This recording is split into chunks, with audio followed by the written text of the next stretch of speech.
क्या हरियाणा के पूर्व कृषि मंत्री जेपी दलाल चुनाव हारे नहीं थे बल्कि उन्हें चुनाव हरवाया गया था? क्या किसी अधिकारी ने जेपी दलाल को चुनाव हरवाने की साजिश रची? क्या किसानों का पैसा रोककर जेपी दलाल का चुनाव प्रभावित किया गया? ये सवाल उठ रहे हैं जेपी दलाल के एक प्रेस कॉन्फ्रेंस के बाद, जो कि उन्होंने अपने आवास पर की, जहां उन्होंने खुशखबरी देते हुए कहा कि 2023 से किसानों का रुका हुआ 250 करोड़ का मुआवजा अब उनके खातों में आ जाएगा। सरकार के दबाव से कंपनी ने हाई कोर्ट से केस विड्रॉ कर लिया है। हालांकि उन्होंने एक बड़ा खुलासा करते हुए कहा कि अगर ये पैसा चुनावों से पहले ही जारी कर दिया जाता तो इससे चुनाव प्रभावित होता, किसान खुश होते और शायद मैं चुनाव जीत जाता, क्योंकि इस 350 करोड़ के मुआवजे में सबसे ज्यादा पैसा लोहारू जिले के किसानों का ही था। उन्होंने कुछ अधिकारियों पर आरोप लगाते हुए कहा कि उन्हें जानबूझकर चुनाव हरवाया गया था और वो इसकी जांच जरूर करवाएंगे। सुनिए। आज खुशी की बात यह है कि 2023 का खरीफ और रबी का बीमा क्लेम डिस्प्यूटेड था। लगभग 250 करोड़ रुपए पेंडिंग थे। 350 करोड़ के आसपास बीमा मंजूर हुआ था। 100 करोड़ उसमें से डल चुका था और बाकी पैसा कंपनी ने देने की मनाही कर दी थी। किसान हमारे धरने पे बैठे, मैंने भी पैरवी की और मुख्यमंत्री जी का मैं धन्यवाद करता हूं कि उन्होंने भी संज्ञान लिया और कंपनी हाईकोर्ट में गई हुई थी और सरकार के दबाव से कंपनी ने केस विड्रॉ कर लिया। अब वो पैसा किसानों के खाते में आ जाएगा।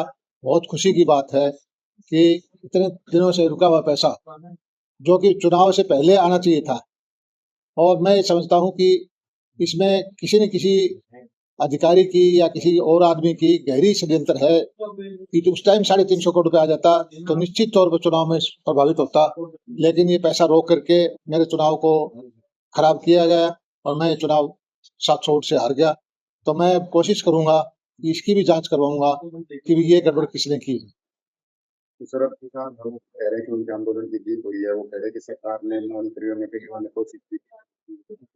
देखिए, मैं तो कहता हूँ जिसने भी इसमें योगदान दिया है उन सबका धन्यवाद। इसमें सबसे ज्यादा पैसा मेरे लोहारू हल्के का था। 350 करोड़ के आसपास लोहारू हल्के का था, जिसमें से 100 करोड़ देकर के कंपनी ने हाथ जोड़ दिए थे। अब 250 करोड़ रुपए और हमारे लोहारू हल्के को मिलेगा। किसानों में समृद्धि आएगी, किसानों की आर्थिक हालत मिलेगी। जिस किसी ने भी योगदान किया मैं उसका धन्यवाद करता हूँ। और मैंने जब मुख्यमंत्री जी आए थे शिवानी में, तब कहा था मुख्यमंत्री जी इस कंपनी के ऊपर FIR नहीं लिखवाओगे तो ये पैसा नहीं देगी, और मुख्यमंत्री जी ने संज्ञान लिया और उसके बाद कंपनी हाईकोर्ट से जो केस डाला हुआ था वो वापस हुआ और अभी पैसा मिलेगा। प्रेस कॉन्फ्रेंस में उन्होंने कहा कि मुआवजा देने का रास्ता साफ हुआ, लेकिन जल्द नहीं होगा तो फिर आंदोलन करो। वो तो उनको आंदोलन करने का अधिकार है, लेकिन अब मुझे लगता है कि पैसा मिलने में किसी तरह की रुकावट नहीं होगी।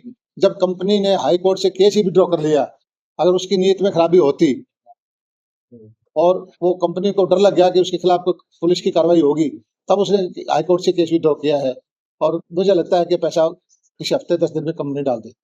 जिसके कारण ये पैसा रुक गया उसके खिलाफ कार्रवाई। मैं तो मुख्यमंत्री जी से बात करूंगा कि ये पैसा अगर इलेक्शन से पहले मिल जाता, मेरे चुनाव को प्रभावित किया गया है, मुझे नुकसान हुआ गया है, इस वजह से भी एक कारण है कि मैं चुनाव हार गया 700 वोट से। तो निश्चित तौर पर अगर 350 करोड़ रुपए उस वक्त आ जाता तो आप भी समझते हैं कि और ज्यादा वोट मिलता। अब ये तो जांच का विषय है। अधिकारी तो जो निश्चित तौर पर इसके अंदर है कि जिस किसी अधिकारी ने अब जो सरकार का फैसला पलटा है वो फैसला सही है, और उस वक्त गलत फैसला करके बीमा रोका गया तो उस अधिकारी की जांच होनी चाहिए।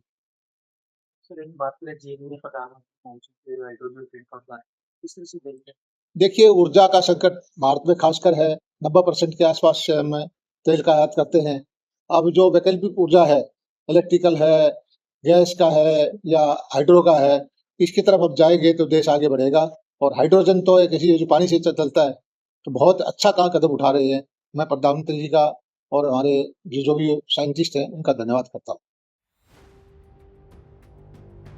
खैर, ये साजिश थी या बस एक कानूनी अड़चन, मगर सच यही है कि जेपी दलाल चुनाव हारे और अभी वो सत्ता से बाहर हैं। ब्यूरो रिपोर्ट, इंडिया की तहार।